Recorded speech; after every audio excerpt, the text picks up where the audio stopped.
No to jesteśmy na kolejnej realizacji fotowoltaiki, ale mamy tutaj instalację nie na ekierkach, tylko na ekierach.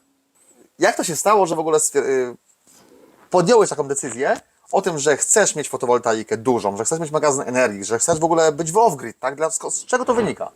Ale najbardziej powszechnym alternatywnym źródłem zasilania, to ciekawe, co? Alternatywne źródło Tak, zasilania dokładnie. jest zakład energetyczny. Możesz sobie wyobrazić, jaki duży stres jest u człowieka, który ma maszynę, w której pracuje wrzeciono za załóżmy 40 000 złotych i nagle zaczyna jednej fazy brakować. Tak. I nie wiesz, czy to wrzeciono przetrwa ten szok, czy nie. Ono jest rozpędzone do 30 000 obrotów. Nie rozumiem do końca ludzi, którzy tłumaczą właśnie, że samochód elektryczny nie jest dla każdego. O czym wy ludzie mówicie? Jeżeli komuś zależy na bezpieczeństwie, na kontroli, jeśli ktoś lubi mieć informacje o tym, czy mu panel pracuje, czy nie pracuje, z jaką wydajnością, czy jest zepsuty, pęknięty, czy jest jakaś upływność na izolacji, czy coś się dzieje w systemie, według mnie nie ma innego lepszego falownika niż SolarEdge. Czy można nazywać banana marchewką? Już to mieliśmy w tej Unii Europejskiej, ale uważam, że w momencie, kiedy pompa, czy magazyn energii, czy nie wiem, czy lodówka staje się nieruchomością. No jest to absurd, jaki mało. To musimy się zastanowić, w jakim świecie żyjemy. Warto robić baterie, kupować magazyny, które są duże, po prostu. I myśleć o tym, że zwrócą się w przeciągu 10-20 lat nawet. Tak. To jest opłacalne. Przez 20 lat niezależność energetyczna plus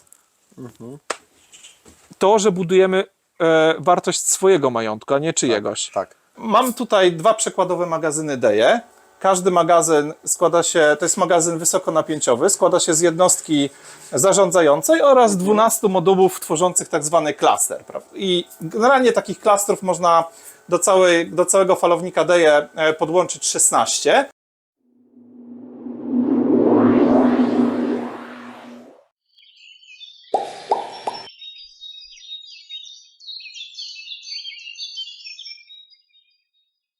Mamy tutaj instalację nie na ekierkach, tylko na ekierach.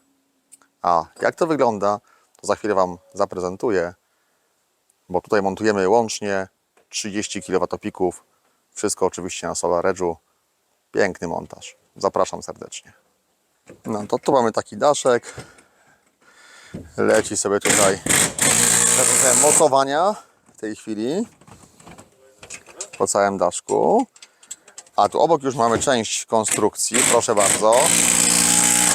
Takie ogromne ekierki, które nazwałem ekierami. Proszę bardzo, na wszystkim będą panele. Tu kolejny daszek już są szykowane. Szykowana jest konstrukcja. Też pod panele. Obok mamy tu już wykonaną instalację. Ładnie, już funkcjonującą oczywiście. Na carporcie. Jest, funkcjonuje, produkuje. No i oczywiście finalnie zostaje nam jeszcze tam na dachu, bo tylko tam jeszcze mamy miejsce. Już tu więcej nigdzie nie wciśniemy na tej działce nic. Także chyba wszystkie możliwe miejsca będą zastawione fotowoltaiką. A dlaczego tak? A z bardzo prostej przyczyny. Tutaj jest instalacja głównie off-gridowa. Duży magazyn energii. Wprawdzie nie my montowaliśmy magazyn energii, tylko już tutaj był wcześniej, ale to później w przebitkach będzie to pewnie widoczne, więc zobaczycie, jak to będzie wyglądało. Także zapraszam do dalszego oglądania. Co się uda pokazać, to się uda pokazać, a potem, jeżeli damy radę, to oczywiście jeszcze może z inwestorem uda nam się tu porozmawiać i parę słów od niego się dowiecie, dlaczego wybrał taką, a nie inną opcję i taki, a nie inny system.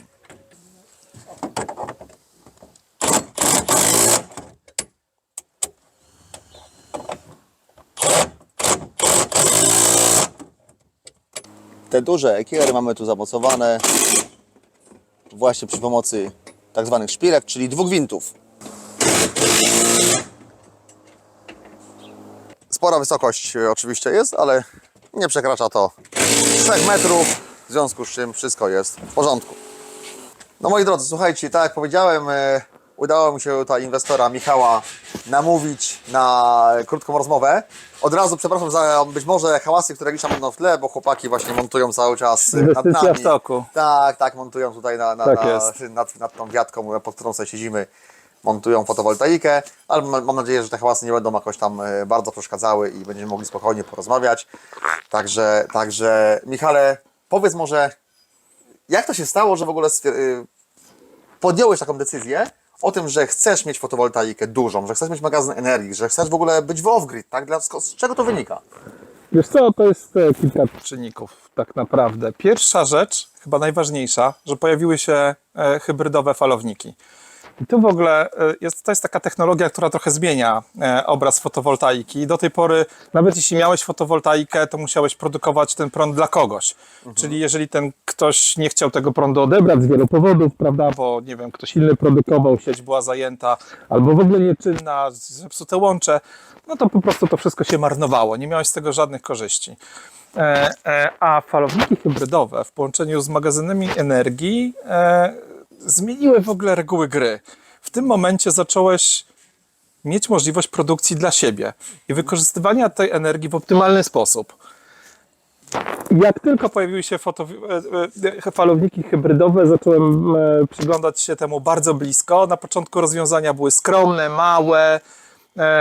Owszem, nadawałyby się do zasilania domków na działkach, prawda, albo jakichś drobnych instalacji, ale jednak takie zapotrzebowanie, w szczególności jak się prowadzi firmę, posiada się samochody elektryczne, no jest znacznie większe. Posiada się warsztat jakiś mechaniczny do różnych prac. No w moim przypadku to jest jakiś tam warsztat CNC. Niestety to nadal było za małe. No, technologia idzie do przodu. Wszystko się rozwija i tutaj dochodzimy do kolejnego czynnika. Dostęp do informacji. I nie ukrywam, że dzięki właśnie propagowaniu wiedzy na temat off-gridu i na temat w ogóle zastosowań magazynów energii, właśnie takich osób jak ty, oglądam wielu różnych ludzi, którzy tworzą na YouTubie, mają czas, poświęcają swój czas i dzielą się tą wiedzą. Dzięki temu zrozumiałem, że to w końcu jest ten moment, kiedy ja mogę zainwestować, spróbować zrobić taką inwestycję i że to będzie działać. No dobra, no ale teraz tak, generalnie no wiadomo, że jak oglądałeś, to wiesz, że duża moc instalacji, prawda, duże pojemności magazyn energii, żeby to mogło funkcjonować, żeby w tym off-gridzie mógłbyś, że tak powiem, być przez dłuższy okres czasu. Tak. Zakładasz sobie standardowo, powiedzmy, ten okres tych, powiedzmy, 9-10 miesięcy w roku, natomiast te 2-3, ta zima w jakimś tam hybrydzie, tak właśnie w układzie mieszanym. Tak jest. Dlatego właśnie rozwiązanie hybrydowe, ponieważ podejrzewam, że bardzo mało inwestorów stać na, albo ma miejsce, ma warunki na wykonanie instalacji fotowoltaicznej, która zapewni 100% zasilania przez cały rok. Wiemy, że fotowoltaika ma to do siebie, że podczas tych miesięcy szarych, w szczególności kiedy są jakieś opady, nie produkuje zbyt dużo albo wcale. No i tutaj trzeba przewidzieć sytuację, że jednak będziemy musieli się posiłkować alternatywnym źródłem zasilania. Czasami jest to generator, ale najbardziej powszechnym alternatywnym źródłem zasilania, to ciekawe, co? Alternatywne źródło zasilania dokładnie. jest zakład energetyczny. Tak. Tak, w niektórych przypadkach tak się właśnie zdarza, niemniej jednak właśnie on często, czy coraz częściej bywa problematyczny. Tak, problematyczny i jak się okazuje ostatnio drogi. Całą decyzję na temat o budowie tej instalacji podjąłem wraz właśnie z zakupem samochodów elektrycznych. Wtedy zrozumiałem, że ten samochód staje się jeszcze bardziej ekonomiczny, mimo tego, że jest już sam z sobie bardzo ekonomicznym rozwiązaniem i ma praktycznie przewagi w każdym aspekcie nad samochodem spalinowym, że w tym momencie on staje się naprawdę opłacalny i do firmy wniesie realny wkład. Tak. Czyli po prostu obniżymy sobie koszty. Z jednej strony obniżamy koszty inwestując w instalację fotowoltaiczną, z drugiej strony obniżamy koszty inwestując w samochód elektryczny, leasingując go, zresztą podobnie jak instalację, z trzeciej strony obniżamy koszty eksploatacyjne, bo po prostu w tym momencie zasilanie jest nasze.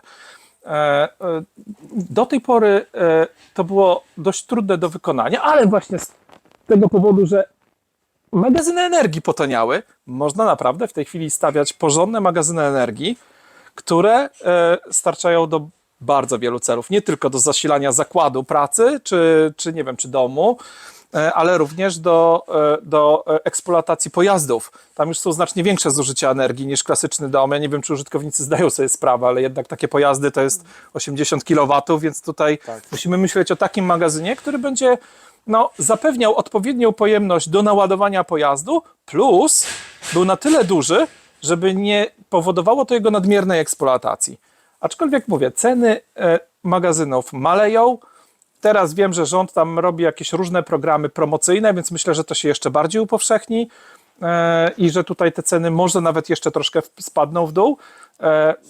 Według mnie, inwestując w magazyn energii, nie tylko zyskujemy to, że możemy lepiej dysponować tą swoją energią, ale również zyskujemy też taką pewną niezależność energetyczną. No tak, Wiem, ale... że zakład pracy nie stanie mi w momencie, kiedy będzie jakiś blackout czy jakieś inne zdarzenie. Natomiast wiesz, wiele osób zarzuca taką sytuację, że jest ten magazyn i tak dalej, ale to jest nadal drogie, to się nigdy nie zwróci, to się zapali, to wybuchnie, to jakieś cuda ludzie wymyślają. Które jak ty podchodzisz do tego? Jak ty to widzisz w ogóle już po jakimś czasie, jak użytkujesz ten magazyn? Nie, to są oczywiście jakieś kompletne bzdury. Jeżeli siedzi się w tej technologii i rozumie się, jak to wszystko działa, no to wiemy doskonale, że obecna technologia LiFePO to nie jest coś, co jest tak jak stara technologia niklowo-kadmowa. To się nie pali w sposób jawny, to dymi, prawda? To jest raz. Dwa, zużycie tego, jeżeli zaplanujemy odpowiednio magazyn, czyli przeskalujemy kilkukrotnie nasze potrzeby tak naprawdę, bo to chyba o to chodzi, żeby jeżeli mamy tam potrzeby rzędu, załóżmy 40 kWh dziennie, przeskalować ten magazyn 4-5-krotnie, tak żeby nie tylko zapewnić sobie zasilanie w dni pochmurne, kiedy faktycznie ta produkcja jest mniejsza, ale również w jakichś sytuacjach awaryjnych, ale również w sytuacjach, kiedy mamy większe potrzeby. Czy to maszyna pracująca, która musi przez jakiś dłuższy okres czasu wykonywać zadanie, co zresztą jest kolejna zaleta, bo wiemy, że dobra jakość prądu, no to też oznacza, że ta maszyna będzie nam dłużej pracować, prawda? Oczywiście, nie będzie ma tych skoków, nie ma tego No, możesz sobie wyobrazić, jaki duży stres jest u człowieka, który ma maszynę, w której pracuje wrzeciono za załóżmy 40 000 złotych i nagle zaczyna jednej fazy brakować. Tak. I nie wiesz, czy to wrzeciono przetrwa ten szok, czy nie. Ono jest rozpędzone do 30 000 obrotów. Tu musisz sobie zapewnić pewien komfort, więc to oprócz tego, że masz takie podstawowe rzeczy związane z ekonomią korzyści, to jednak ten komfort psychiczny, że ten prąd jest doskonały, prawda? Że on jest z świetnej jakości. Duży magazyn to też duże możliwości rozładowania magazynu, rozładowania pod względem amperażu, więc zapotrzebowanie nawet ciężkich urządzeń, mówię, ładowanie samochodów, powiem to w ten sposób. Jeżeli średnio samochód elektryczny ładuje się 16 amperami, to jest około 11 kW, prawda? 16 amperami na 3 fazach. No to przeciętnie mało jest przyłączy, które są większe niż 32 ampery. Jeżeli sobie policzymy, że takie samochody są dwa, no musimy kombinować, dzielić ładowarki, musimy konfigurować zużycie, dbać o to, żeby w danym momencie, nie wiem, pompa ciepła nie spowodowała przeciążenia, która jeszcze z kuchenką indukcyjną, inaczej koreczki, bach, strzelają. W przypadku, kiedy mamy magazyn energii, te problemy nie istnieją. Oczywiście. Tu po prostu mamy 100 amperów, praktycznie w moim przypadku to chyba jest 200 amperów rozładowania obecnie, więc dowolne urządzenia. Trudno sobie wyobrazić, żebym miał podłączyć tutaj 10 samochodów elektrycznych, które w danym momencie mogłyby się rozładowywać i to sieć by wytrzymała. Ale takie rzeczy są możliwe, teoretycznie, ale są możliwe. To jest właśnie ta przewaga. Nie musimy się przejmować. Nie podłączy takiej mocy. Nie podłączy i chyba nie byłoby nas na to stać. Oczywiście. Bo standardowe przyłącze 30 kW, jest dostępne dla każdego, ale każde przemysłowe przyłącze już większe, no to są konkretne pieniądze. To są zupełnie inne stawki. A poza tym kwestia mocy biernych, które zostały naliczane. A tutaj niwelacja mocy biernej, coś pięknego, jeżeli chodzi o wgryz, nie ma tego problemu. Dokładnie, nie ma tego problemu, To nie jest oddawane, prawda, tego nic, nie jest to przeliczane, liczone, charge'owane, więc to nie stanowi kosztów w tym momencie. Same zalety. Natomiast wspomniałeś w międzyczasie właśnie o samochodach elektrycznych, też o elektromobilności, której wielu z Was, którzy oglądają kanały, czy mój, czy nawet moich kolegów, prawda, wiele osób komentuje i uważa, że nie, to też nie ma sensu, to w ogóle nie ma przyszłości, to się nie rozwinie, nie ma tego gdzie ładować, stoi Tak. się długo w kolejce na ładowarkach i same problemy i wyszukują niektóre osoby i wypisują takie rzeczy, które ja jestem użytkownikiem, tak, po prostu auta elektrycznego, tak, i wiem jak to działa. Tak. I powiedz ze swojej strony jak to wygląda, bo ile już jeździsz elektrykiem, tak generalnie, jak długo? Wiesz co, słuchaj, ja elektrykiem jeżdżę pół roku swoim i przesiadłem się z samochodu spalinowego, a przesiadłem się po tym, jak testowo kupiliśmy elektryka takiego współdzielonego do domu, osobowo-firmowy, miał częściowo w firmie pracować, częściowo też na potrzeby prywatne. Ja wiedziałem, że ja po prostu muszę mieć drugi samochód, który będzie tylko wyłącznie na potrzeby firmowe, bo nie jestem w stanie funkcjonować bez tego rozwiązania. To jest genialne. W ogóle nie rozumiem do końca ludzi, którzy tłumaczą właśnie, że samochód elektryczny nie jest dla każdego. O czym wy ludzie mówicie? To jest absolutnie dla każdego. Robię 20 000 kilometrów miesięcznie samochodem elektrycznym swoim. Nie widzę żadnego problemu, żeby się naładować. To jest 20 minut. Ładowarki są naprawdę gęsto. Jeżeli nie ładowarki, superchargery, no chyba możemy, nie wiem, już wiecie jaki samochód mam, Tak, nie? no to- Ale korzystamy z ładowarek polskich, Greenwaye, Elo, po prostu tego naprawdę jest multum. Tak. I to nie mówimy tutaj o jakichś ładowareczkach 22 kilo drobnych, że tam trzeba stać Szybkie stacje, to Teraz, tak. teraz to już jest standard. Tu absolutnie nie ma żadnego problemu z ładowaniem. Wszędzie. Jeżdżę po całej Polsce.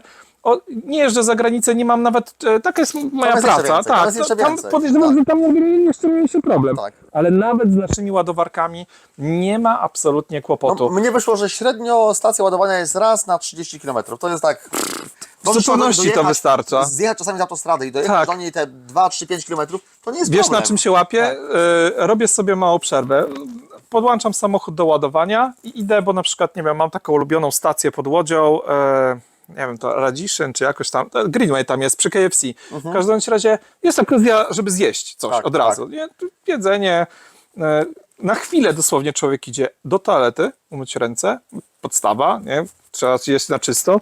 Zamówienie, odbiór towaru i co się okazuje? Przepraszam. Okazuje się raptem, że ja nie mam czasu, bo samochód mi się naładował. Wiesz? Tak, no bo to, Kurde. bo to ładowanie, ta moc jest na tyle duża i to ładowanie jest na tyle szybkie, Tak. że po prostu nie ma się co dziwić. Tak, Muszę z aplikacji przedłużać sobie poziom ładowania z 80%. Ja tak mam, że nie ładuję więcej niż 80%. Naprawdę nie czuję takiej potrzeby. Tak. Jak ktoś mi mówi, że musi jeździć na 100, to ja nie wiem. No naprawdę jak chcę robić jakieś bardzo duże tak. dystanse na siłę. Ale średnio swoim samochodem na tych 80%, czyli od 80 do 20 przejeżdżam około 350 km. I to jest w zupełności No, wystarczające. to jest ta istota, której nie rozumieją użytkownicy aut spalinowych. To jakby to ten mental, tak? tak. Przyzwyczajenie, że Tak. tam daliśmy pod korek, prawda? I tak dalej, bo żeby nie brakło, bo no, tutaj jest troszkę inna zasada. To przejechanie tych 200 km, tak? Czy tam, nie wiem, te 2 godziny i ten postój na te 5-10 minut, to naprawdę nie jest problem. To jest nawet a wręcz dla zdrowia. To jest w ogóle niewidoczne. Tak. Dla zdrowia absolutna korzyść. Od kiedy zacząłem korzystać z samochodu elektrycznego, mniejsze zmęczenie, autentycznie cisza, chyba o to chodzi. Cisza, świetna klimatyzacja. Tu po prostu nie ma problemów z wydajnością. Tu daje słońce. Ostatnio gdzieś miałem jakąś podróż, jechałem do Poznania, bo naprawdę podobno było okropnie gorąco. Ja w ogóle tego nie odczułem. Wyszedłem do klienta, tam tego, ciepło, bo ciepło, wiadomo. A on mówi, Michał, jak ty wytrzymujesz, że tam prawie 36 stopni. Chłopie, kurde, 36 stopni, w ogóle nie odczułem tego. tak. To jest samo to, że ten samochód nagrzewa się ultra szybko. Zobaczymy, jak będzie w zimie. Przejeździłem, co prawda, luty zimowy, mniejsze zasięgi, tylko wyłącznie. Ale też mi to nie przeszkadzało w ogóle. Częściej musiałem się ładować, ale tak naprawdę odkryłem, że to wcale nie jest częściej. To znaczy inaczej. W lecie zauważyłem, że jestem w stanie zrobić na przykład trasę do Katowic na jednym strzale. Tak. Bez problemu. Ale patrzę na te baterie, one się wtedy tam rozładowują do 10%, z 90 do 90, czyli muszę bardziej podładować, tracę czas na to, i muszę go wyżyłować na 10. Ja wiem, jest wielu ludzi, którzy jeżdżą na maksa, bo ponoć ładowanie od 10 jest szybsze. To naprawdę nie ma sensu, jeżeli ładujecie się często. Tak. Mała przerwa, 20 minut i jesteście od 20-30% do 80%. Niezauważalne. Tak. Jeżeli połączymy to z przerwą na toaletę, czy z przerwą na jedzenie, to wręcz aż za mało tego czasu jest. Absolutnie nieodczuwalna Ale zawsze rzecz. jak jest złożyłem, to jest Katowice-Warszawa, tak? To jest ile? To jest 270? 300 km 300 trzeba 300 liczyć. kilometrów, Tak, tak, żeby No. przejechać stąd Więc to ze nawet w 300. zimie nie stanowi to żadnego problemu, żeby taki dystans Nie, pokonać. nie. Natomiast wiesz, zarzuty są takie, albo wy to na tych autostradach to jeździcie 80 na godzinę, nie?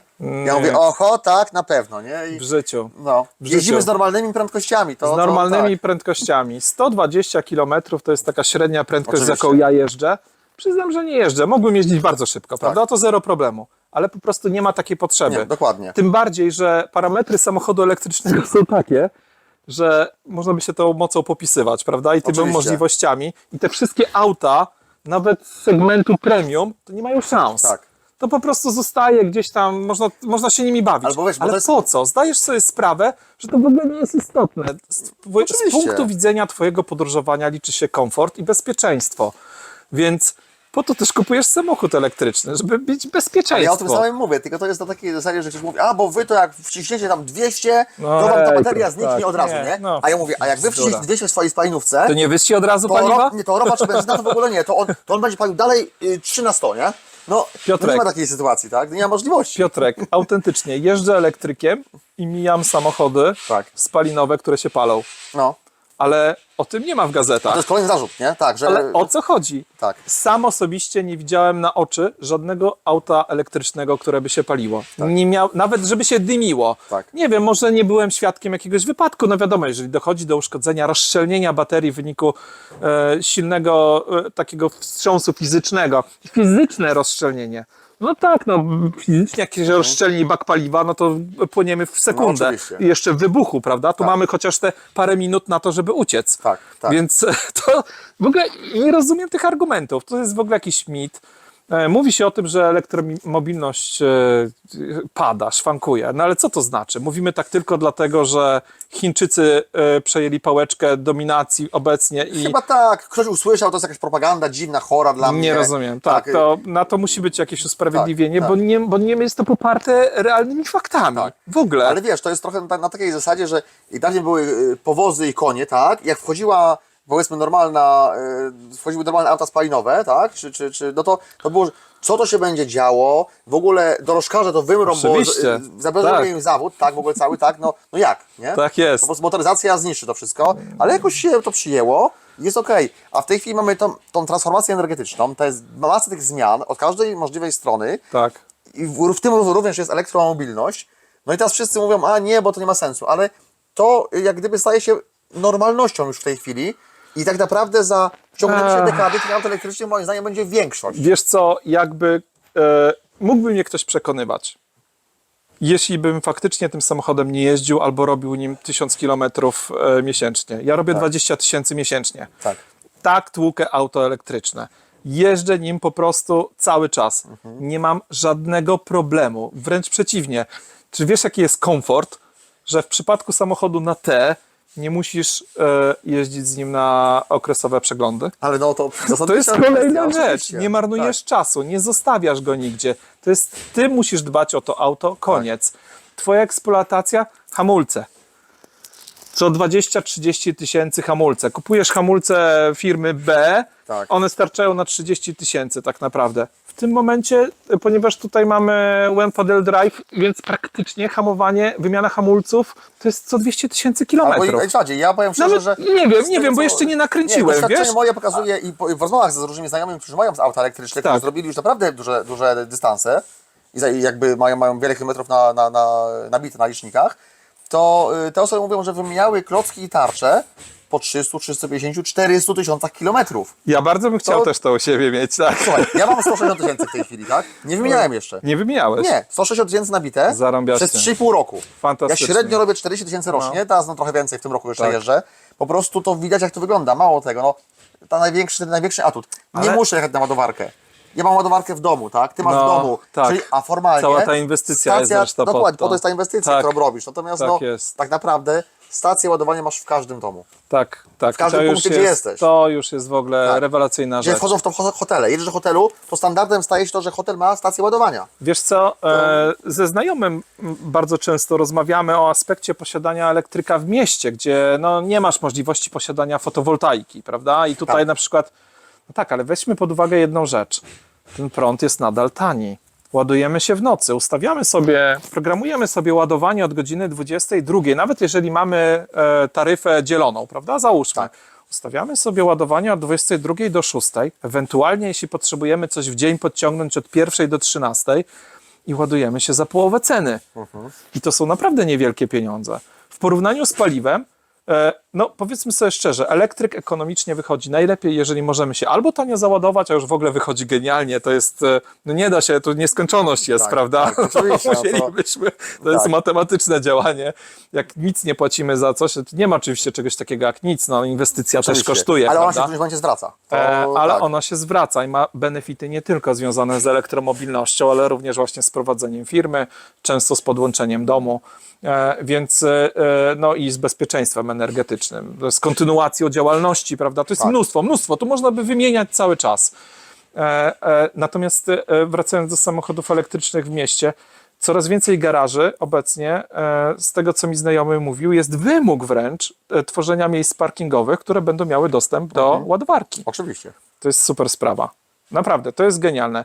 Ale nawet jeśli tego nie mamy, zajechałem na lotnisko, gdzieś tam warszawskie, ładowarka, złoty 50, 250. No, Złoty 50. 250, Brutto. dokładnie. Tak, więc to jest taniej.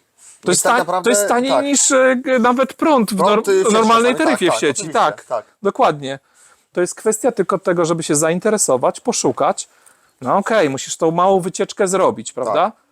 No ale to powiedzmy sobie szczerze, tą wycieczkę można zrobić raz na tydzień, wracając Oczywiście. z pracy albo po prostu wracając z zakupów. Tak. Podładować się 20 minut i jeździć dalej. Ale to nawet... Po mieście regeneracja jest rewelacyjna, nie? Tak. To jest znacznie lepiej niż po trasie. Po trasie te największe zużycia są. Oczywiście. Bo tutaj masz stały pobór energii określonej ilości. Po mieście rozpędzasz się, hamujesz, rozpędzasz, hamujesz. Nie, dlatego mówię, no nie, naprawdę, osobiście uważam, że wszelkie komentarze ludzi, którzy mówią, że elektryk to jest dla specyficznych osób, dla coś, to jest absolutnie bzdura. Elektryk jest absolutnie dla każdej osoby. Ja bym powiedział, że samochód spalinowy jest dla specyficznych osób, a elektryk jest dla każdego. Tak. I tak bym na to patrzył i zresztą to jest przyszłość, to wszystko się zmieni. Mówimy, że elektromobilność pada. Norwegia? To chyba już, nie wiem, 10% zostało aut Tak. spalinowych? Oni mają w ogóle jeszcze? Ale nie, bo to jest, mówię, to jest propaganda. I oni się nie która- wycofują. Oczywiście, że I nie. brną dalej. Niemcy też się nie wycofują z Tak. elektryków. To jest jakaś, ktoś puścił jakąś famę i ktoś ją Nie no, podsunął i po fama prostu- była prosta. Tak. Jak ktoś jest zorientowany, to wiedział, że w Norwegii była promocja na zakup samochodów elektrycznych pewnej marki w grudniu. I ludzie złożyli zamówienia w grudniu i je składali w styczniu. Normalne, jeżeli masz tam do zarobienia Oczywiście. cały VAT, bo to chyba o VAT Tak, o VAT chodziło, chodziło, tak, tak, tak. dokładnie, no to każdy rozsądny kupuje wtedy, kiedy ten VAT może sobie zdjąć, no już później ma samochód kupiony. Ale miesiąc później już zamówienia wróciły. Tak. 2 miesiące później już absolutnie wyrównała się sytuacja. I nie zwracasz uwagi, promocja minęła, będzie następna. Oczywiście. Ale można było z tego zrobić wielkie halo? Można, oczywiście. Można było. Ale wiesz, to jest na takiej samej zasadzie, że ktoś powiedział, że teraz już zakazują w ogóle przepraw promowych, tak? Tak. Dla elektryków. Okazało się, że tak, miało to miejsce, ale to po jakaś to jedna im- linia tak, po to gdzieś mamy- w Skandynawii, na krótkim odcinku i zupełnie z innych względów, a nie z takich, że No właśnie jasne. się palą czy coś, No. tak? Kolejna bzdura, ale ludzie podchwycili, usłyszeli. Słuchaj, Już, swego czasu mnie straszono przed zakupem, że nie będę mógł parkować w niektórych miejscach, Tak. w garażach Nikt nigdy nie wyrzucił mnie z żadnego garażu. Tak. W garażach podziemnych w każdym centrum handlowym są już ładowarki. Oczywiście. Gaz co innego. Tak. Tu nie możesz, gaz jest też ekonomiczny, Tak. prawda? Nadal ekonomiczny. Ma pewne ryzyka, też miałem auta gazowe, też to przerobiłem w całości. Kupę rzeczy fajnych, kupę niefajnych, Tak. prawda? Ale z gazem nie mogłem wjechać wszędzie. Tu nie mam naprawdę żadnych ograniczeń. To jest mit. Tak. Jeśli ktoś mówi, że nie można parkować w garażu jakimś tam podziemnym, nie widziałem, nie wiem, okej, zweryfikujcie, pewnie będziecie mogli gdzieś tam, ktoś tam skomentować, nie, może ktoś znajdzie, zróbcie fotkę. Ja osobiście nie widziałem miejsca, w Tak. którym nie mógłbym zaparkować Ale to elektrykiem. zobaczysz, że będą komentarze, że to jest nieprawda, że elektryk jest dla każdego. To się będą pojawi. Znaczy, Natomiast mówię, jakbym nie miał praktyki, I to takiej bardzo ciężkiej praktyki. Ja nie jestem handlowcem, ale można powiedzieć, jestem serwisantem. I mam mnóstwo wyjazdów, często zapakowany jestem kolejna rzecz po prostu. Obecnie to, że masz dodatkowe kufry w samochodach to elektrycznych, czyli nie masz tego silnika, tylko tam możesz sobie po prostu wkładać różne rzeczy, jakieś pochowane. No to jest genialne, nie? Dla każdego człowieka, kto pracuje, podejrzewam, że ja mało jeżdżę na wczasy, ale dla tych, co wakacje mają, wakacjują albo lubią w ogóle wyjazdy, też to jest super.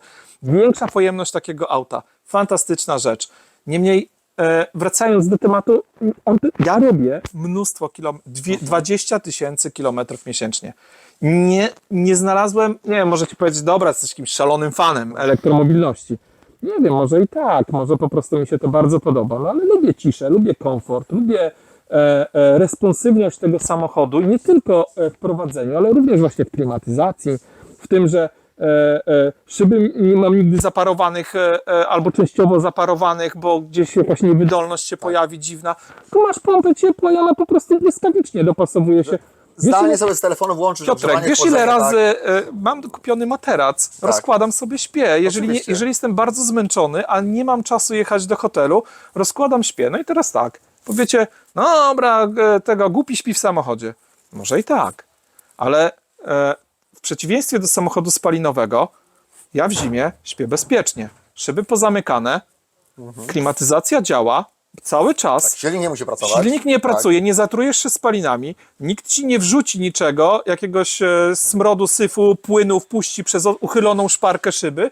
W samochodzie spalinowym, no bałeś się, że się, nie daj Boże, spalinami udusisz. Tak. Tutaj nie ma czegoś takiego. Tu jest pełny komfort. Budzisz się, wyspany, nie wyspany w ramach oczywiście No, tego, jak można spać w oczywiście, tak, samochodzie, tak. nie?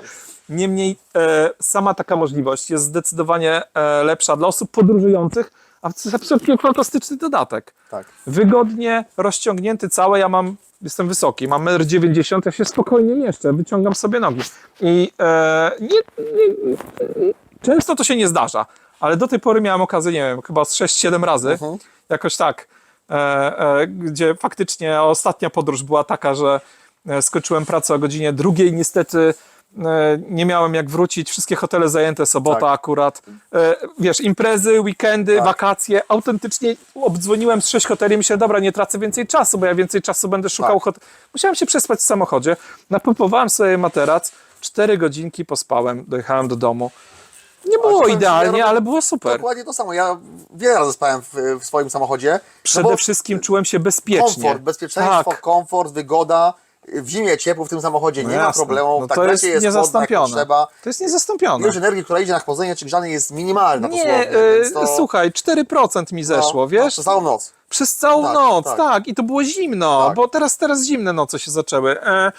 Naprawdę było chłodno, jakaś deszczowa pogoda, 4%, ale pamiętam, że miałem gdzieś jakiś nocleg w lutym, no to wtedy 6%. To w ogóle jakieś śmieszne ilości. 6 godzin, mniej więcej chyba na godzinę 1% Tak, mniej więcej baterii. tak Jakoś schodzi. tak. Tak, To tak, jest nic. to jest nic. To jest nic. Nawet się bałem, że o dobra, może zabraknie. Na początku stawiałem budzik, nie, żeby sprawdzać, Tak, bo tak, człowiek tak. nie wie. Nie, to w ogóle najważniejsze jest to, że ja się czułem bezpiecznie, Tak. bo byłem zamknięty w tym samochodzie, szyby pod korek, zamknięte drzwi, nikt ci nie wyszarpie, nikt ci niczego nie wrzuci, nikt ci gazu nie wpuści. Wiesz, to są, dobra, może powiesz, że jakaś paranoja, nie? Nie no, różne rzeczy się słyszy. Oczywiście, jak Nocowanie najbardziej. na drodze to jest nocowanie na drodze, no to jest to zabezpieczenie. I nie martwiłem się o tym, że po uruchomieniu samochodu zatruje się, nie wiem, spalinami chociażby. Że gdzieś jakaś nieszczelność albo wiatr nie w tą stronę i pod maską i gdzieś to po prostu przejdzie. Powiecie, dobra, czy jakimi to autami jeździłeś? Nie wiem, po prostu się bałem. Jednak jak pracuje samochód, a powiedzmy, to też pewnie są jakieś Webasto, inne rzeczy, które postojowe, ale to podejrzewam, że to nawet, to też jakiś elektrykę używa i zwykły akumulator na długo. Znaczy na ogół nie, to spalinowo, bo wie, że jest... Spalinowo? Tak, No to cały jaki to czas jest paliwo, sens? To jaki to jest dokładnie. sens? No to nadal to samo Także niebezpieczeństwo tak, jest. Tak, No właśnie. a nawet porównując to, wiesz, cenowo, tak, bo często jest tak, że zarzuty są, bo teraz przecież jak chcę kupić auto spalinowe, to ja za to auto dam 100 000. Ja mówię, chyba 2 lata temu, tak? Tak. Czy 3. Dzisiaj za spalinówkę w dobrej Bez sensu. klasie Tak musimy jest. zapłacić, nie wiem, te 130, 140, może 150 000.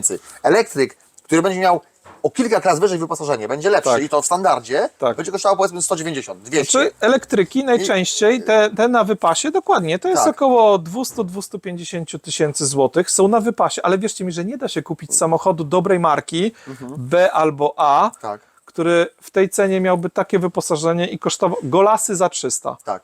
Tak to wygląda. Zaraz będziesz usłyszysz, że ale kogo na to stać, nie? No i to jest taki argument, No ale który... zaraz, no tak, słuchajcie, to nie jest też tak, ja nie kupiłem ten samochód, znaczy po pierwsze wszyscy pracujemy, zarabiamy, po drugie bierzemy kredyty, od Tak. tego to jest. tak. No, chyba jeśli są ludzie, którzy sobie są w stanie kupować samochody jak skarpetki, bardzo się cieszę, że tacy Oczywiście. ludzie są. Fajnie, cieszę się czyimś sukcesem. Tak, tak. Ja niestety kupuję samochody na kredyt, no tak jak większość Polaków. No i po prostu musi mnie być stać spłacać ten samochód. Tak. Więc do spłacania samochodu liczę następujące rzeczy. To, że nie płacę za dodatkowych kosztów związanych z naprawami w autoryzowanych serwisach. Tak. Bardzo dużo, naprawdę. Pierwszy rok mało, póki gwarancja, później się zaczyna gradacja. Przy 180 okazuje się już bardzo dużo. Miałem przypadek auta, gdzie po prostu znana przypadłość, diesel, DPF, to są niebagatelne koszty. Tak. To Kilka są, tysięcy, to są już tak, takie to- pieniądze, że w tym momencie dostajemy karę w wysokości dofinansowania do elektryka, tak, prawda? tak. Dokładnie. Więc jeżeli policzymy to, że mamy dodatkowy bonus związany z dofinansowaniem, że mamy bardzo niskie koszty eksploatacji, że oszczędzamy czas, nie zostawiając tam samochodu na te wszelkie serwisy, że mamy możliwość na przykład bardzo taniego ładowania, bardzo taniej jazdy ze względu na właśnie możliwość ładowania w domu, to wszystko powoduje, że ten kredyt obniża się realnie o te pieniądze, Tak. które trzeba byłoby władować dodatkowo. A poza tym, czy to jest, jaka jest różnica w kredycie rozsądnie rozłożonym pomiędzy 180 a 260 tysięcy? 400 zł? Mniej więcej. No. 400 zł, dla jednego dużo, dla drugiego mało, ale wydaje mi się, że nie mówimy to o kredytowaniu samochodu, gdzie rata wychodzi 10 tysięcy Oczywiście, miesięcznie, czy tak, 20, tak. prawda? Jakieś kolumbryny super wyposażonego Aston Martina. Tak. Nie, to jest nadal, to jest klasa, dostajemy klasę niemal premium w stosunku do samochodów spalinowych za śmieszne pieniądze, można powiedzieć. To są nadal śmieszne pieniądze. Oczywiście nie musimy kupować samochodu za 250. Jesteśmy w stanie kupić obecnie świetny samochód za 130 tysięcy. Są takie, ale mówię, ja akurat tutaj polecałbym się upieranie przy markach, które Oczywiście. które Ale wiesz, to są są myślę, jak najtańsze w jak najtańsze, użytkowaniu. Tak. Do każdego będzie to dofinansowanie. Jasne. Natomiast to jest też tak, że zarzuty. Tak, a wy to jeździcie i te baterie to są produkowane gdzieś tam w krajach trzeciego świata i te biedne dzieci kopią ten lit i wydobywają i tak dalej. Że nie wiem, jakie biedne dzieci, pewnie takie, nie wiem, wolałbym, żeby tak nie było, Oczywiście, wiesz? ale czy jak nie będziemy kupować aut elektrycznych, to te biedne dzieci nie będą pracowały? Znaczy, to... słuchaj, możemy w ten sposób rozmawiać o każdej rzeczy, Tak, bo kupicie sobie dobry aparat fotograficzny i powiemy, biedne dzieci kopią magnes w kopalniach, a ten magnes może się zapalić sodem i coś tam. Tak. Albo biedne dzieci, ubrania kupujemy markowe. Tak. Biedne dzieci One szyją je już tak szyją chwila. z Kaszmiru w Indiach jakieś. Tak. Słuchaj, możemy takie bzdury wymyślać oczywiście cały czas. I ja oczywiście, jeżeli jest coś robione przez jakieś podejrzewam, że 99% produktów, które są w naprawdę dobrych cenach, jest robiona przez dzieci. Może Tak. nie koniecznie biedne, ale przez dzieci, albo przynajmniej z jakimś ich procentowym udziałem. Tak. Wiemy o tym. Użytkownicy iPhone'ów, były afery, Tak. nie? Były. Tak. Nadal używamy iPhone'ów. Zrezygnowaliśmy z tych telefonów? Nie. A w nich też są baterie litowo-jonowe. Myślicie, że Android No, tak. też nie robią dzieci? Też to samo, Oczywiście. nie? To jest, słuchajcie, ktoś, kto próbuje zaczarować rzeczywistość, powinniśmy się sprzeciwiać tego typu praktykom i je negować, jeśli się o tym dowiemy. Tak. Ale nie róbmy takich akcji, że na siłę próbujemy jakąś taką winę wywołać u użytkownika, że to dzieci robią. Jakie dowody masz na to, prawda? To jest raz. Tak. A druga sprawa, widziałeś? Wiesz o tym na pewno skąd? Tak. Dlaczego? Nie wiem, że baterie obecnie można jak najbardziej recyklingować i podobno świetnie to wychodzi. Pewnie koszt tego jakiś tam jest, ale wiesz co, to jest inna kwestia, bo mówi się dużo o tym, że bateriach się zużyje. Ja nie wiem, ja patrzę na moją zużycie baterii. Ja szanuję baterię, Tak. czyli jeżdżę 20-80%. Nie tłukę tego elektryka do zera po to, żeby uzyskać super efekt ładowania. Są youtuberzy, znamy ich, co tak robią. Każdy ma jakąś strategię, prawda, jazdy, mamy wolną wolę, możemy, ale ja jeżdżę normalnie, 20-80. Częściej się ładuję. Jak jadę, mogę zrobić trasę na Katowice bez ładowania w Radomiu, ale po co? Ale wiesz, to jest tak, ja robię długie krótką dystanse, przerwę. w związku z czym często nawet ładuję się do 100%, prawda? Bo ładuję się i zaraz jadę. Ale teraz tak, niejednokrotnie to auto stoi u mnie pod domem, stoi 2-3 dni naładowane na 100%. A zauważyłeś jakąś, wiesz co, jak jeszcze być może stoi długo naładowane na 100%, to może mieć jakiś delikatny na tą baterię wpływ. Chociaż jeśli bateria jest nowej generacji, to jaki? Ja mam akurat baterię chyba troszkę starszej generacji, u mnie to nie jest zalecane przez producenta, Tak. nie wiem jak u ciebie jest, ale... Nie, było napisane, że można ładować do 100%. Można do 100, nie ma tak? problemu. No najnowsze samochody spod znaku T też mogą się ładować do 100% i to jest nawet zalecane, Tak, żeby tak. były pod te 100% Ale ładowane. ja często wracam Nie, tak nie z jest. jakiegoś wyjazdu i mam w akumulatorze 3% albo 2%. Bo zrobiłem pełny dystans, tak? To jest Rozumiem. pełny cykl tej baterii. To ja jestem jakimś spokojnym Słuchaj, to jest spokojny przy mnie, użytkownikiem. ale ja robię na przykład w ten sposób, że naładuję go do pełna, tak? Mówię, on stoi, albo nawet czasami się zdarzyło, że był niedoładowany, stał chwilę, tak? Na przykład, no bo taka była sytuacja, a nie inna.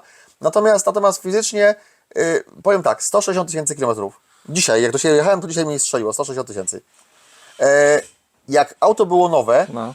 niecałe 4 lata temu, miało zasięg, książkowo miało 480 km. Tak. Dzisiaj, po tych 160 000, ja robię nim 500, 510, 520. Nie mam z tym problemu.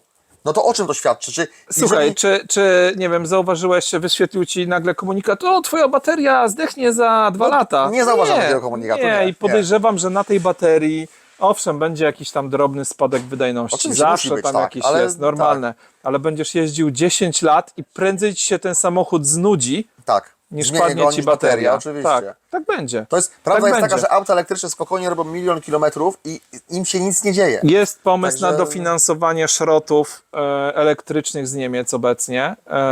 Ja uważam, mam własne zdanie, uważam, że to zły pomysł jest. Jednak dobrze, jakbyśmy mieli nowe samochody, a nie szroty, bo to zawsze później, wiesz, to się mści, bo później taki samochód się psuje i powstaje cała pętla oskarżeń Tak. związanych z tym, że ojejku, ktoś źle go eksploatował, zajeździł, Tak. nie wiem, zepsuł, stukał, różne rzeczy mogły się dziać.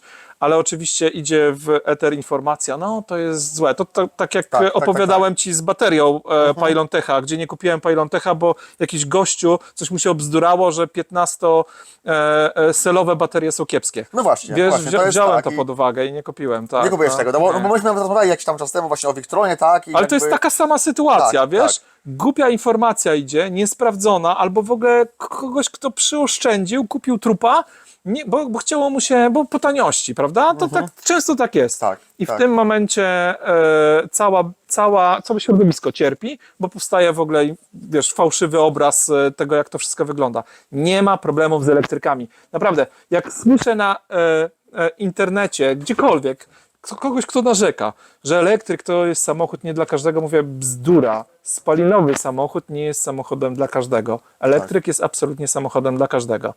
Obecnie nie kupiłbym innego samochodu, tylko elektryczny. Ale po prostu trzeba zmienić mental. Trzeba ja to zmienić powtarzam, mental. Nie będę powtarzał do Ale znudzenia. Piotrek, ja się to... świetnie czuję. Słuchaj, wiesz co, naprawdę fajnie jest jeździć wiedząc, że nie trujesz tego środowiska. Wolę, żeby moja bateria była procesowana w jakimś zakładzie, gdzie to jest kontrolowane, niż wywalać te tony syfu, brudu, tony jakiegoś azotów, tlenków i dziwnych jakichś... ścierających się klocków i tak dalej. Nie? Przecież to tak. wszystko to jest chemia. Na te pobocza, na te miasta. Słuchajcie, to jest naprawdę... Pomijam oczywiście bardzo fajne rzeczy, że w mieście nadal mamy te preferencje i możemy się poruszać szybciej. Ja nawet, wiesz co, z tego nie korzystam. Tak. Albo bardzo rzadko. Jak potrzebuję faktycznie gdzieś szybko dotrzeć. Nie ma potrzeby. Komfort podróży elektrykiem w ciszy jest tak fajny, że możesz spokojnie sobie pyrkać, że tak powiem, w korku, zapuszczasz automacik i on ci elegancko podjeżdża, sam startuje, nic nie robisz, w pewnym momencie tylko kiedy musisz zjechać, przełączasz, bierzesz już to ręczne sterowanie, jesteś wypoczęty, noga od wciskania gazu cię nie boli. To jest genialne. To jest na miasto genialne. Absolutnie polecam. A propos, słuchaj, baterii. No bo wiesz, ja ostatecznie zdecydowałem się na system DEJE. Jestem zadowolony z tego systemu. Znaczy podoba mi się to. Przede wszystkim DEJE ma tą zaletę, że jest to zintegrowane bardzo, więc jak ktoś ma mało miejsca, tak jak u mnie, no mało miejsca, bo warsztat dużo miejsca zajmuje, więc tam miałem określoną, limitowaną przestrzeń. Potrzebowałem rozwiązania, które jest bardzo kompaktowe i tutaj pogodziłem. Wziąłem SolarEdge'a, wziąłem DEJE. Nie współpracuje to idealnie, niestety. No szkoda. Chciałbym, żeby współpracowało trochę inaczej, ale wiele rzeczy można własną pomysłowością zrobić. Jak chcesz, to ci to potłumaczę, jak to zrobiłem. Tak, pokażę. To jest, Może pokażemy to właśnie widzom, jak to wygląda No. i z czym to się je. Mam tutaj 2 przykładowe magazyny DEJE. Każdy magazyn składa się, to jest magazyn wysokonapięciowy, składa się z jednostki zarządzającej oraz 12 modułów tworzących tak zwany klaster. I generalnie takich klastrów można do całego falownika DEJE podłączyć 16. W konfiguracji 2x8 równolegle albo chyba nawet inaczej się nie da maksymalnie, 2x8 równolegle. Natomiast jest jedna wada i to niestety, no chylę czoła, Victron całą gębą po prostu pokazuje swoją moc i potęgę. Są pewne ograniczenia. Po podłączeniu baterii do DEJE w sposób równoległy zyskujemy informację o średniej naładowania. Czyli jeżeli popatrzymy sobie w tym momencie na DEJE, mamy 57%. On pokazuje ślepo, że na drugiej baterii też jest 57%. To jest oczywiście nieprawda, bo baterie podłączone są w tej chwili równolegle, ale inaczej tego nie potrafi pokazać. A jak popatrzymy sobie na poziomy naładowania bezpośrednio na bateriach, to mamy 50% i 62%. Co oczywiście daje średnią 55%. Ale nie jest to prawda. I niestety nie da się tego bezpośrednio monitorować. Problem jest taki, że te informacje zaszyte są na szynie CAN, nie są dostępne bezpośrednio z Modbusa, więc trzeba kombinować. DEJE. No niestety, to jest... Fajny falownik, niedoskonały. Tak, no niestety, no to tutaj Victron właśnie tak mówisz, wygrywa i te wszystkie możliwości, które daje, to one są. Natomiast no, nic nie przeszkodzi, aby w przyszłości tutaj stanął również Victron. No oczywiście, tak. Może kiedyś się uda. Tak. Jeżeli kiedyś się uda tak zrobić, to... No bo co, mamy SolarEdge'a, o którym mówiliśmy wcześniej, prawda? Fantastyczny 33, tak, więc no, produkuje elegancko i rewelacyjne narzędzie. Tak. Że optymalizacja mocy i sterowanie mocą w zacienieniach, w kątami, także to po prostu jest nie do pobicia. Nie ma obecnie moim zdaniem falownika, który by konkurował z tym pod względem funkcjonalności, a przede wszystkim bezpieczeństwa, które oferuje. To jest niezawodne i niesamowicie skuteczne i niesamowicie bezpieczne rozwiązanie. Polecam. Świetne. Nawet tam pamiętam, że poza planem wspominałeś, że tam jakieś problemy miałeś, tam z tym DEJE coś się tam działo. Tak, są takie drobne rzeczy. Ja mam falownik wysokonapięciowy i do tego podłączony też wysokonapięciowy magazyn. Osobiście o bezpieczeństwo się nie boję, chociaż wiem, że to jest jednak większe ryzyko i trzeba zachować większą ostrożność. No nie, 1000 V to jest absolutnie śmiertelne napięcie stałe. To oczywiście. Tam chyba 100 V już wystarczy, już prawda? Jest tam, tak, dokładnie. Może I staje się bardzo ryzykowne. Więc tutaj te większe amperaże w stosunku do mniejszego napięcia, tak jak w Stanach Zjednoczonych, to wszystko, no nie darmo oni to stosują, ale ja poszedłem w tym drugim kierunku, a powiem Ci dlaczego. Ale żeby nie było, nie żałuję, naprawdę jestem bardzo zadowolony z tego rozwiązania. Mogę system do megawattogodziny praktycznie rozbudować. W tej chwili mam 120 kW. To starcza na bardzo dużo, na 2 samochody elektryczne zalecałbym więcej. Już widzę, że pewnie będę w następnym roku albo za 2 lata, jak pozwolą finanse, rozbudował ten magazyn. To jest bardzo fajne. Natomiast z powodów takich, a nie innych zostałem, nie mogłem, prawda, takie rozwiązanie wybrałem, jakoś już poszedłem. To wszystko jest do ogarnięcia, działa to naprawdę bardzo fajnie, to jest prosty sprzęt w konfiguracji i podejrzewam, że tutaj wiele osób będzie wręcz zachwyconych, jak niewielkim kosztem wiedzy można osiągnąć efektów, prawda? Victron rozwiązanie zdecydowanie bardziej profesjonalne. Nie ukrywam, że ja bym wolał. Ja bym wolał, dlatego że to jest zgodnie z moim duchem. Ja lubię kombinować, ja lubię totalną kontrolę mieć, nie? Ustawiać sobie rzeczy, prawda? Czyli nie wiem, mieć możliwość sprawdzania stanu naładowania każdej baterii. A w DE, owszem, można je w klastry łączyć szeregowo, łączyć równolegle, prawda? Jak najbardziej. Zrównoległa, czy można baterię, a szeregowo nie można. Przepraszam, szeregowo są podłączone ogniwa tylko, poszczególne w ramach jednostek centralnych, po 12 w jednej. To jest podłączone szeregowo, tworząc wysoki blok napięciowy. To wszystko można, to wszystko jest do ogarnięcia, ale no mówię, no prosta rzecz. Chciałbym mieć możliwość po Modbusie ściągnięcia poziomu stanu naładowania drugiego klastra. Nie da się. Nie da się. Muszę obczaić, jeszcze tego nie zrobiłem, szynę CAN, jakoś z niej wyciągać te informacje. No po prostu mam tylko wyłącznie informacje o tym, co pokazuje mi BMS DE, który szczytuje to z BMS-ów, ale one są połączone w szeregu, BMS-y. No i niestety, baterie równolegle, ale BMS-y w szeregu, w lupie. No i mam informacje tylko na temat pierwszej baterii. Tak, bo masz BMS-a na cały stos. Okej, dobra, jeżeli mamy dwie baterie, DEI obsługuje dwie baterie, to jesteśmy w stanie mieć informacje z pierwszej i z drugiej, ale jakbyśmy chcieli rozszerzyć to o kolejne klastry, to mielibyśmy informacje tylko z pierwszej. No rodzi to pewne drobne problemy. Jakie? Chciałbym mieć możliwość zatrzymania rozładowania jednej baterii i pozostawienia tylko drugą na naładowanie, do wyrównania. No nie da się. Tak. Nie da się zrobić. A wiem, że na Victronie się da. Da się. No właśnie. A No to to jest na Pylonteku, w połączeniu Victron z Pylontekiem, No, w połączeniu z Pylontekiem. to będzie działało. I Totalna dlatego, kontrola. Tak. Dokładnie. Tam mamy BMS na jeden moduł i to jest Modbus, dokładnie. Modbus. SolarEdge. Fantastycznie zadowolony jestem. Genialny sprzęt. Modbus, IP. No nie trzeba żadnej karty. Tak. Korzystasz sobie, jeśli potrzebujesz takie informacje, potrzebujesz oczywiście rejestry, to się z instrukcji bierze, prawda, od SolarEdge'a, to jest dostępne. Oczywiście. Oni niczego nie ukrywają. To, czym można sterować, jest. DE, musisz ten konwerter wsadzić. Z RS-a na IP. Może kiedyś zrobią ten Modbus IP w DE też. No ale to widać, są takie drobne rzeczy. Tak. Drobne.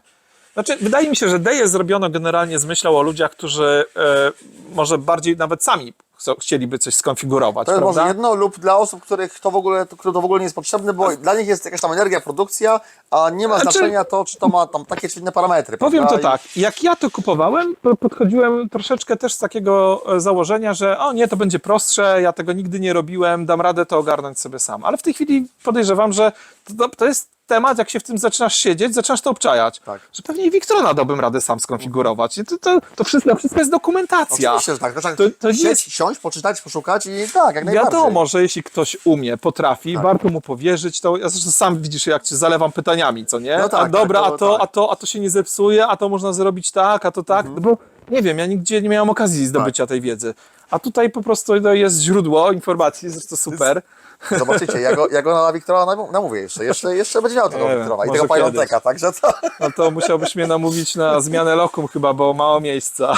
No, ale to po Znaczy, prostu tak. Chciałbym, żeby Victron robił większe, mocniejsze rzeczy, żeby miał tak jak DE zintegrowane trzyfazowe rozwiązania. Ale widzisz, teraz od trzeciego kwartału ma wejść Victron właśnie trójfazowy Czas idzie do hybrydowy przodu. i wysokonapięciowy. No widzisz. Więc w jednym module rakowym, w ogóle rakowy, to jest bardzo fajne. No bo i właśnie tu szuflady- padło takie drobne słowo, Tak. od września, a ja Od to już września. kupiłem. Tak, no właśnie, ale We to jest, wrześniu już prawdopodobnie nie wchodziłbym w DE, tylko brał sobie Tak, takie rozwiązanie zintegrowane. Dlatego DE jest tańsze, bo jest tak, zintegrowane. Tak, oczywiście. Bo to jest all in one, ale też oczywiście pewne minusy, co nie? To jest właśnie to. Ale wracając, słuchaj, bo przypomniało mi się, wspomnieliśmy o tej baterii. Naprawdę na początku myślałem, żeby kupić Pylontecha. Później wyszło falownik DEI, okazało się, że do niego jest ten system BOSG, który absolutnie jest fantastyczny. I mimo swoich wad jest naprawdę bardzo fajny. To jest naprawdę atrakcyjnie i cenowo i rozwiązanie. Zresztą sami zobaczycie, jak to elegancko Tak, wygląda. Naprawdę profesjonalnie wygląda i wydaje mi się, że to też będzie służyć latami. Mam nadzieję. Zobaczymy. No, z DEI jest różnie. Tak jak się czyta opinie, to tam Tak. część narzeka, że No jak wszystko działa, jest bardzo dobrze, a jak coś się stanie, aczkolwiek też, żeby oddać sprawiedliwość, miałem okazję dzwonienia do serwisu DAE w Polsce, oni są, mimo że okupowani, to bardzo ładnie odpowiadają, nie? Tutaj też jest fajnie. Ale wracając do samego wyboru rozwiązania. Pojawiło się jakieś takie wideo, ja nie pamiętam w tej chwili, czyje to było, ale jakiś facet mówił, że Pylontech jest oparty na 15 celach i że to jest bardzo niekorzystne. No 15 jest tam, tak, w szeregu jest 15 ogniw. Ja myślałem, że to jest super istotne, wiesz? Że to jest niestandardowe rozwiązanie w stosunku do wszystkich baterii. I pomyślałem sobie tak, po co ja mam to mieć, jeśli to jest Tak, niestandardowe? Będę miał problemy z ładowaniem, z podłączeniem. Jeszcze wtedy nie miałem pojęcia, że to BMS-y, że to są jednostki, które się same zarządzają. Obecnie pewnie bym wybrał Pylontecha. Być może nawet wszedłbym w Victrona, gdzieś tam wyciągając jakieś miejsce na ścianie, nie? Dodatkowe. Tak. Ale przez to, że dostałem informację na YouTubie przez gościa, który przez sporo użytkowników jest subskrybowany, że te 15 to w ogóle jest tragedia, że to jest źle zrobione. On jeszcze tam napisał, że w ogóle te baterie są źle wykonane. Gdzie ponoć ty mówisz mi, że to jest nieprawda. Nie, to jest po prostu, nie no, widziałem te tak. realizacje, słuchaj, z twojego YouTube'a, wyglądają rewelacyjnie. I wiesz, aż powiem ci, że sam się złapałem za głowę i myślę, no nie, no kurde, chyba trochę pochopnie podjąłem decyzję, w sensie pochopnie oceniłem sprzęt. Tak. Bo to wcale nie wygląda źle i wcale, jak się okazuje, to w ogóle nie ma żadnego znaczenia. To jest tylko kwestia innego sterowania napięciowego. To wszystko. Dostosowujesz sprzęt, to jest proste. Inne napięcia ładowania. Dziękuję. To jest jedyna różnica. Tylko, ale to nie ma Nic żadnego poza znaczenia tym. w całym No działaniu. nic także poza tym, dokładnie. nic się nie marnuje. To Tak. tam nie ma 16 celi, która jest nieużywana. Oczywiście. Po prostu No bo- taka jest konstrukcja tego, Tak, ale żeby... potem skąd się bierze wyższe napięcie? No właśnie stąd, że mamy jedno ogniwo Tak, więcej to- i tylko dlatego podbijamy nie 50, tam powiedzmy 3 V, tylko 56, tak? Czy Oczywiście, 57, no oczywiście. to kompletnie nie ma Widzisz, znaczenia ale do działania. z mojego punktu widzenia to była właśnie ta informacja, o nie, to ja już nie ryzykuję.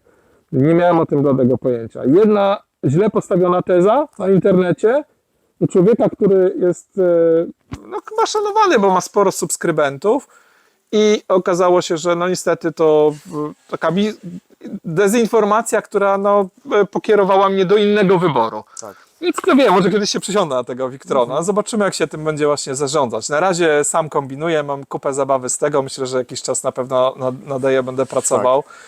Mówię, wielka zaleta tego, że to jest all-in-one. Wiesz, docelowo możesz zrobić taki układ, że mieć DAE i mieć nawet Victrona i po prostu jednym systemem wspierać drugi system. To też jest No możliwe, także można, to jak najbardziej. można, ale powiem Ci tak, nie planuję wymiany SolarEdge'a, wiesz? Ale nie no, SolarEdge zostaje. A, jako główny. Oczywiście, zostaje jako główny, no bo przecież SolarEdge z Victronem działa perfekcyjnie. Tam nie ma żadnego problemu w wiesz komunikacji. co, powiem to tak, dla mnie SolarEdge generalnie działa perfekcyjnie i to jest kolejna rzecz, którą naprawdę chciałbym ludziom polecić. Już z własnego doświadczenia mam fotowoltaikę w ograniczonym, jeszcze nie pełnie, bo cały czas inwestycja się rozwija, ale już mam jakąś produkcję od 3 tygodni. No i po prostu powiem, to tyle. To jest fantastyczne. To jest niesamowita rzecz. Jeżeli komuś zależy na bezpieczeństwie, na kontroli, jeśli ktoś lubi mieć informacje o tym, czy mu panel pracuje, czy nie pracuje, z jaką wydajnością, czy jest zepsuty, pęknięty, czy jest jakaś upływność na izolacji, czy coś się dzieje w systemie, według mnie no, nie ma innego lepszego falownika niż SolarEdge. I tym się kierowałem od samego początku i tu nie mam absolutnie żadnych wątpliwości. To jest strzał w dziesiątkę. Kwestia bezpieczeństwa była dla Ciebie najistotniejsza. Najistotniejsza, no w końcu, no okej, no możemy mieć mnóstwo paneli, produkcję, ale i pracownicy są, którzy wokół tego się kręcą i często rodzina jest, która gdzieś tam się kręci, czasami goście. Pomyślcie sobie tak, a przynajmniej ja tak myślałem. Będę miał nową instalację. Przyjdzie mi ktoś i jak to sam tak robię. O, jakie fajne. Tutaj gdzieś się coś ruszy, tutaj o tego, prawda? O kabelek, nie tego, to można podejrzeć, jak to zakręcone. Ludzi takie rzeczy kręcą. Tak. Oglądają, macają, coś tam. Tak. Tego się nie powinno dotykać. Ale jeżeli to jest zrobione oczywiście porządnie, uziemione, tu nie będzie żadnego problemu. To powinno zadziałać z każdym falownikiem. Niemniej jednak sama świadomość tego, że tutaj masz absolutnie kontrolę nad wszystkim, nad temperaturą pracy, nad tym, że ci się nic nie przegrzeje, nic nie upłynie, że sam panel działa dobrze. Genialna rzecz. Wielokrotnie podczas rozwoju tej instalacji musiałem odłączyć sobie zasilanie i coś tam pozmieniać. Inaczej podłączyć, dodać panel. To nie ma żadnego problemu. To nie jest, to jest kwestia po prostu tego, że poczekasz pół minuty, napięcie zrzucane jest do 1 V, nic ci nie grozi.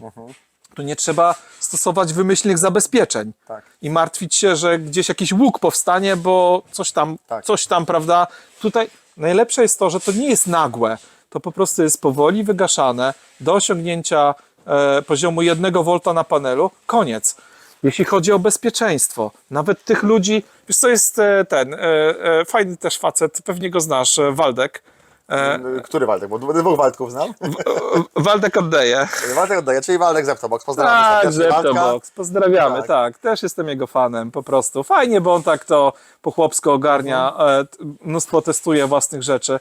I facet ma rację co do jednej rzeczy. To w ogóle absolutnie się z nim zgadzam. Najważniejsze jest bezpieczeństwo nie tylko nasze, ale również tych ludzi, z którymi żyjemy. Tak. I żeby to zapewnić, to trzeba tak wykonywać instalacje, żeby nie żałować na kablach, nie żałować na dobrych złączach. To naprawdę, to nie jest kwestia oszczędzenia 20 zł. Oczywiście. Okej, dobrze, powiecie, no ale optymalizator to czasami wartość panela. I co z tego? Jaka jest wartość życia?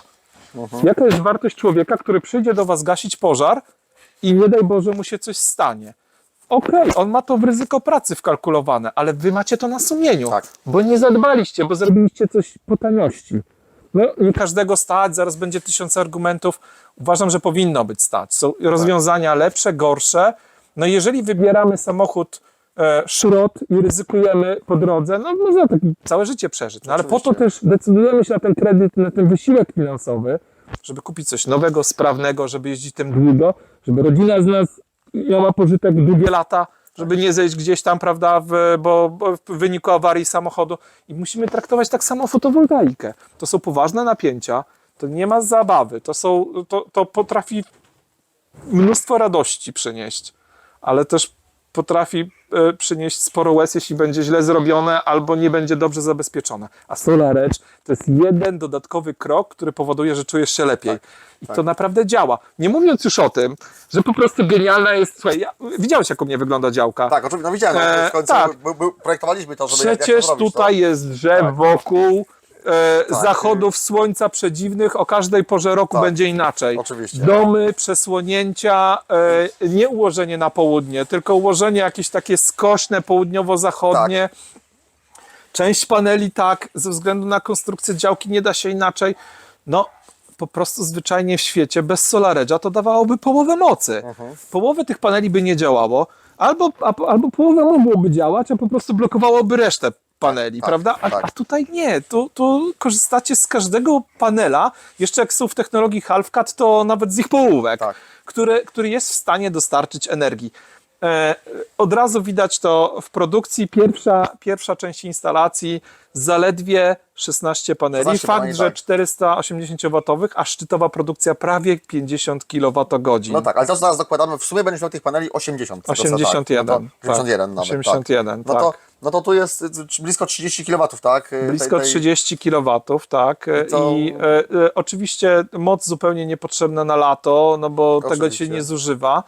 Ale jeżeli chcemy uzyskać przedłużenie funkcjonowania instalacji na miesiące trudne, czyli jesienno-wiosenne, bo zimowe podejrzewam, że i tu mogą być, aczkolwiek nawet planuję mieć produkcję w zimie. Nie wiem, jak u Ciebie wygląda, ale też masz produkcję Nie, w oczywiście, zimie. no wiesz, Da ja się. jestem skazany na fotowoltaikę No, i na, musisz, tak. na agregat jeszcze w obecnej sytuacji, tak, no bo jest off-grid pełny.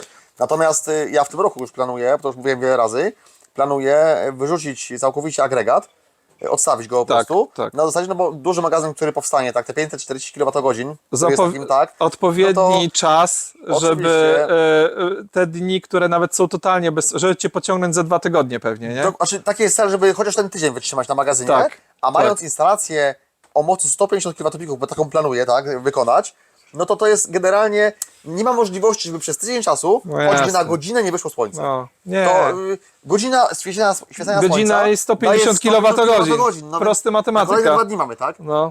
No to, a wystarczy w tej zimie Tak. jeden słoneczny dzień. Tak. Mamy kolejny tydzień na przeżycie, no to... Wiesz, okej, powiesz, to ja tak liczyłem, 81 paneli, łącznie będzie na nich, nie wiem, 40 kWp, podejrzewam, jakby to wszystko zsumować, ale kąty nieciekawe, tego się nie da uzyskać, ale nawet jeżeli to będzie tylko 20, niech to da połowę. Połowę To jest naprawdę bardzo dużo. 20 kW, ja potrzebuję 40 kW mniej więcej dziennie, wiesz, takie zużycie mam. 40 kWh. Tak, 40 tak, kWh, tak.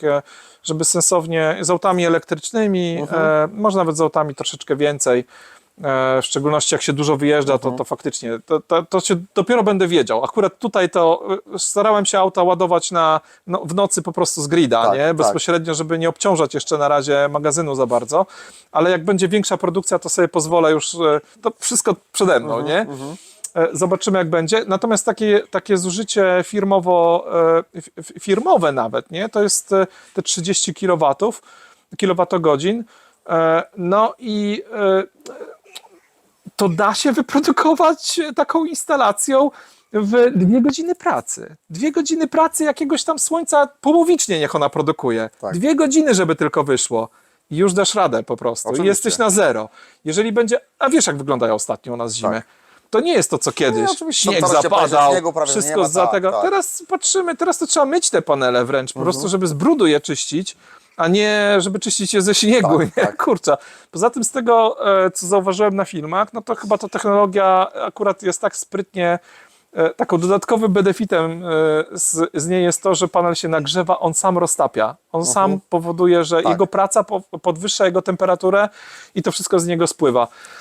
Nie wiem, to wszystko przede mną, to tutaj akurat możesz mnie zaginać pod każdym kątem. Nie wiem, nie mam pojęcia, mam nadzieję, że to będzie fajnie i że faktycznie, nie wiem, jak za rok się kiedyś spotkamy, to ci opowiadam więcej, jak to działa.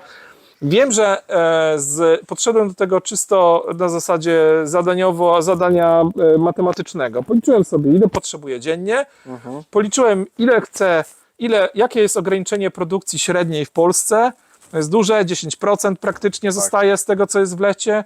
I policzyłem sobie te miesiące, które są najtrudniejsze. Wyszło mi, że na tej instalacji jestem w stanie przyciągnąć w off-gridzie na pewno 9 miesięcy w roku. Zobaczymy, jak będzie z tymi 3, ale też w tych 3 zredukować zużycie znacznie, czyli zmieścić się w tym 4000 kW, tam jest ten limit mniejszych opłat za prąd. Tak. Mam nadzieję, że tak wyjdzie. Ale Zobaczymy, jak musi będzie. się Nie zmieścić, wiem. bo jeżeli ty masz magazyn 120 kWh, tak, a Tak. twoje zapotrzebowanie jest powiedzmy 40 czy 50 na dobę, tak. no to z automatu masz energii na 2,5 dnia powiedzmy. 2,5, prawie, tak, dokładnie. To tutaj... Otóż to. Tak. Tak jest, 2,5 dnia, a wiadomo, że no, ja nie mam jeszcze pompy ciepła, nie Tak, takich tak. rzeczy, które są mega dociążające.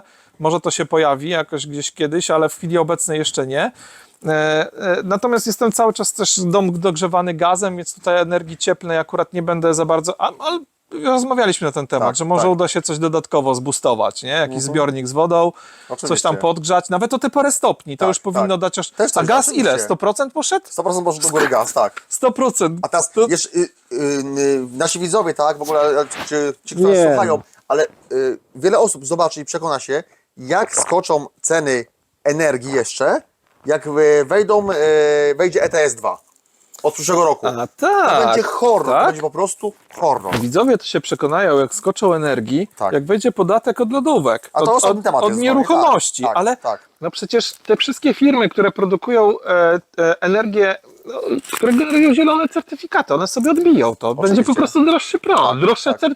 droższe certyfikaty, elektrownia będzie musiała kupić drożej. Skąd to weźmie? Co? Oczywiście, no. Rząd wam dopłaci? Tak. Nie, no ostatecznie to na nas spadnie. Tak. Każdy podatek, nawet jeżeli potrzebny jest w danym momencie rządowi, ale wymyślony, żeby wspierać państwo, no ostatecznie musi być zapłacony przez obywatela. Jestem przekonany, że chociażby jak wejdzie to, mam nadzieję, że nie wejdą te rozwiązania, bo one są bardzo głupie. One Wiesz, są, jakoś- są chore. to To, jest- powiedzmy od to razu, jest- to są chore. Nie jesteśmy zwolennikami tego absolutnie. Znaczy można Natomiast, nazywać no, banana tak, marchewką, już to oczywiście. mieliśmy w tej Tak, Unii tak. Europejskiej, ale uważam, że w momencie, kiedy pompa, czy magazyn energii, czy nie wiem, czy lodówka staje się nieruchomością, No jest to absurd jakich mało, a nie? to musimy się zastanowić, w jakim tak. świecie żyjemy. Tak, czy żyjemy w świecie, który ma być poważny, czy jakiś w ogóle, nie wiem, Ale to wiesz, lodówka, tak? Ale samochód ma być jakieś nieruchomością. bzdurne, tanie, No to- jakieś harlekiny po prostu. Tak, no, tak, ja już no. nawet nie wiem, kto takie bzdury pisał, żeby tworzyć takie twory prawne, prawda? Tak, No, tak. Znaczy, ważne, no, naprawdę, no, mam nadzieję, że to nie wejdzie, Znaczy, bo ja generalnie tego nie dąży rozumiem. do tego, że był wiesz? podatek od tak zwanego posiadania. Czegokolwiek, tak? Czyli coś, co masz, co zdobyłeś, co Znaczy, ludziom- kupiłeś za zarobione Tak. pieniądze już opodatkowane. Znaczy, wiesz o tym, No, że wszystko tak. można w ten sposób. Oczywiście, Jeżeli każdy przewalczą będzie, opodatkowanie lodówki, czy jakiejś pompy, czy magazynu, to równie dobrze mogą zrobić nieruchomość z waszych fundamentów osobno, z ścian osobno, z dachu osobno. Dach może być nieruchomością. Tak. Będziecie mieli dach dwuspadowy. Będzie... uważam, że nie warto na ten temat. Ja mam nadzieję, że to jest totalna bzdura, że wymyślił to jakiś szalony człowiek, który potrzebuje pieniędzy w budżecie i że to nigdy nie wejdzie. Na razie patrzę się na to z przymrużeniem oka. Nie wiem, no ale straszy to ludzi, wiesz? tak, Straszy. Powiem ci, że akurat te regulacje weszły, jak zacząłem robić, a przynajmniej te projekty, jakieś rozmowy, nie wiem, zobaczymy jak to będzie. Wiesz, z tego co wiem, to nawet jakichś poważnych rozmów nie ma, jakichś negocjacji. Nie, ale to jest, wiesz, bo pytanie, na ile to jest zrobienie FOMO wokół pewnej sytuacji po to, Tak. żeby co innego przemyśleć, bo tu się ludzie zajmą tym Coś tam, tematem, a tak, coś tam dokładnie. przepną, nie? No, Że, tak no, jest, więc to... tak, może tak, taki tak, zastępczy jak te lasy, nie? Tak, Wiesz, tak, dokładnie. No, dokładnie. Tak, to... No, naprawdę, mam nadzieję, że takie bzdury w ogóle nas nie dotyczą. Wiem, że mają nie dotyczyć mikroinstalacji, czyli Tak. nadal w granicy jak to jest z mikroinstalacją? 50 obecnie czy 150? Chyba 150. 150, bez no zgłoszenia, bez właśnie. pozwolenia. Tak. Natomiast jeżeli to jest jakby podłączone do sieci, to oddawać możesz maksymalnie 50. Resztę Rozumiem. może być w off-gridzie, prawda? No. Natomiast jak jesteś ogólnie w off-gridzie, no to tutaj nie ma żadnego problemu i możesz się bawić, tak? Więc jakby to też ludzie o tym nie wiedzą właśnie, że prawo budowlane zmieniło się w grudniu zeszłego roku Mhm. i z tych 50, które było wpisane, pojawiła się z przodu jedyneczka. Tak, jest 150, dokładnie. Tak, ja też o tym czytałem, nie byłem pewny, ale gdzieś informacje były na ten temat, że 150 teraz jak najbardziej Bo można była robić. rozbieżność. W ustawie o OZE było 150. 150 z możliwością podłączenia do sieci, przy czym ze 100 będziesz miał oddawanie do magazynu. Maksymalnie, tak, do magazynu, a do 50 maksymalnie do sieci, tak. tak, To dokładnie. wynika z jakby innych przepisów i uwarunkowań sieciowych. Natomiast problem był w tym, że właśnie w ustawie o OZE było 150, w prawie budowlanym było 50. Tak. Jak zwykle rozbieżność, natomiast już abstrahuję od tego, że No w i ustawie o właśnie- OZE są kilowaty, No i właśnie, kilowaty piki, tu są kilowaty. Jest to ogólnie A bzdura, propos prawda? instalacji I tak. Deje Victron, Tak. kolejna rzecz przychodzi, ceny dynamiczne i wiesz już o tym, że ja muszę kombinować, czyli że muszę mieć jakąś wiedzę Tak. i sobie robić własne rozwiązania, czyli sterować Dejem Modbusem, żeby włączać mu wyłączać produkcję, oddawanie do sieci. Jeśli bym chciał to w Victronie, to prosta sprawa. Wiktoria jest, nie? to jest zaimplementowane. To i jest dokładnie. żadnej dodatkowej elektroniki, żadnego dodatkowego punktu awarii. Po prostu wszystko masz w sprzęcie. tak. W Deje tak nie ma. Mówię, to jest coś za coś, nie? Dostajesz tą... Coś jest taniej, ale czegoś Coś nie ma. jest taniej, coś jest prościej, Tak. bardziej przystępne może, ale jednocześnie niestety cierpisz na pewnych ograniczeniach. Nie? To jest No to jest to. zawsze, to jest ze wszystkim, to nie tylko tutaj. No tak, akurat tego to żałuję, bo nawet myślałem ostatnio, czy zgłosić instalację jednak. Ja na razie mam off-gridową, nie? Tak, w ogóle tak. ja planuję wykorzystać tą energię w całości. Nawet jak się uda, to chyba, nie, wolę chyba jakąś koparkę postawić, wiesz, albo ewentualnie przemyśleć, dogrzewać sobie wodę w zbiorniku 1000-litrowym niż sprzedawać za jakieś grosze. Ale przy cenach dynamicznych ta funkcjonalność jest już bardzo fajna. Tak.